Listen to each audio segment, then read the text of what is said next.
What up, man? This is Vash Stampede. Here to talk about Shigatsu, episode 4. This episode was... wow. This episode was fucking awesome, man.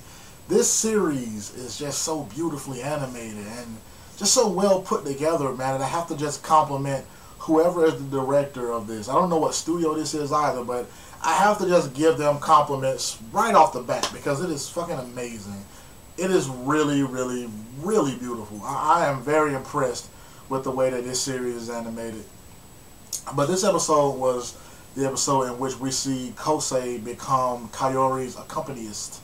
I hope I'm saying that word right. I know I am. Fuck what I'm talking about. He becomes her accompanist. And there are some struggles initially. You know what I'm saying? In the beginning, he was doing perfectly fine.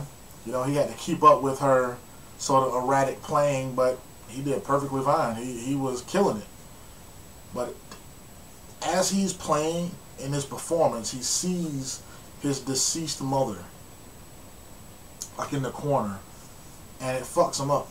It really puts him in a weird mental space, and I'm glad to see this part animated because, like I said, after episode 1, I started reading the manga, and in the manga, that scene was kind of shown because it was kind of all over the place with that scene. They kept showing his mom, and then they would just jump back into that, and that's when they showed the pit that he was in, the body of water that he was in, where he was like feeling like he was drowning and suffocating. And in the manga, it's just completely black. You know, just a completely black void with little lines at the top. You know what I'm saying? To look like he's like being pulled into this thing by reaching, and he's reaching up to try to go back to the surface. That type of shit, right? Like a void in a way. But in this one, it looks like he's surrounded or enveloped by a body of water. And I like that better because the feeling of loneliness, you know what I'm saying, is usually portrayed with being the void thing. So when I saw that in the anime, in the manga, I was like, oh, okay, he's starting to, like, feel alone in this performance. You know what I'm saying? Because the whole time, I was like, okay, he was leaning towards Kayori as a form of comfort, but now he doesn't have that anymore because he feels lonely and he's fucking up this performance. That's what I was thinking. But the way the anime portrayed it was that he saw his deceased mother, remembered her words to him, remembered all the things that they had been through together, and he was starting to feel enveloped by his mother. He was starting to feel, you know what I'm saying, like he was being suffocated by the past. And he was being drowned, you know what I'm saying, by the situation that happened between him and his mom in the past. And I was just like, yeah, I like that better. You know what I'm saying? Because the feeling of drowning is horrible. And if he feels that way playing the piano, if he was my friend, I wouldn't even want him to play anymore if he felt like he was drowning every time he played it. And it drowned out literally the sound. He couldn't hear shit. He couldn't, like, hear the notes on the page disappeared. Everything just went to hell. Like I said in the beginning, it was a very, very beautiful performance. She was being erratic, so was he a little bit. He was trying to keep up with her, you know what I'm saying? But yeah, it was just, it ended up all going to hell after, you know, he envisioned his mom in the corner, man, and he stopped playing. He actually stopped playing. I was like, ooh, it's going to be bad, you know what I'm saying? He stopped playing. But I like that he went through that montage in his head after Kayori stopped playing, and then she started again, because she stopped playing as well. You know, the crowd started giving him shit or whatever, and he stopped playing.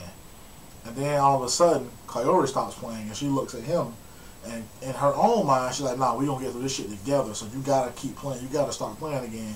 We getting through this shit together. We're musicians and all this type of stuff. I'm just like, okay. And she starts over.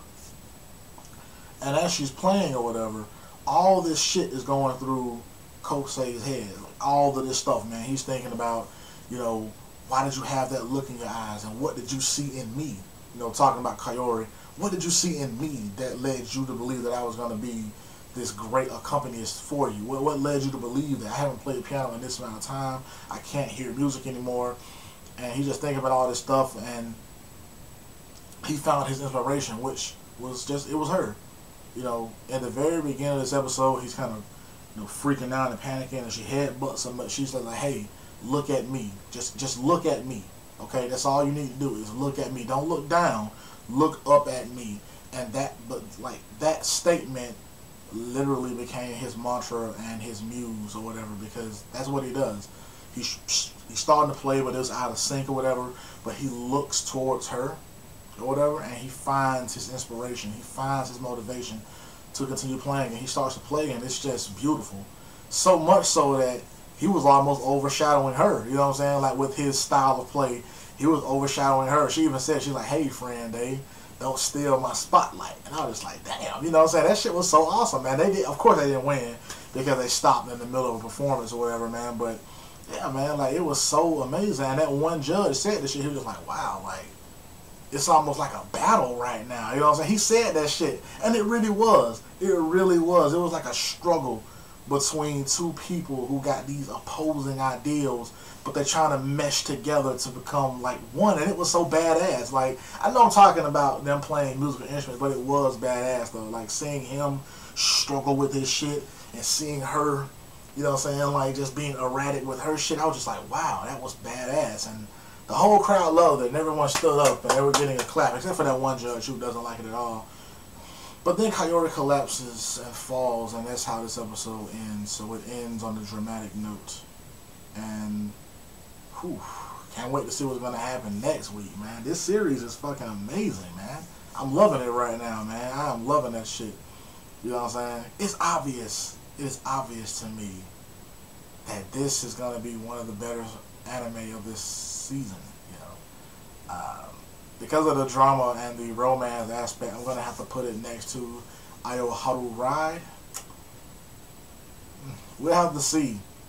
We'll have to see how much of a dramatic ride this series takes us on. But, you know, Shigatsu is slowly becoming one of my favorites, though, man. Let me know what you think about this shit, though, man. Let me know what you felt about this episode.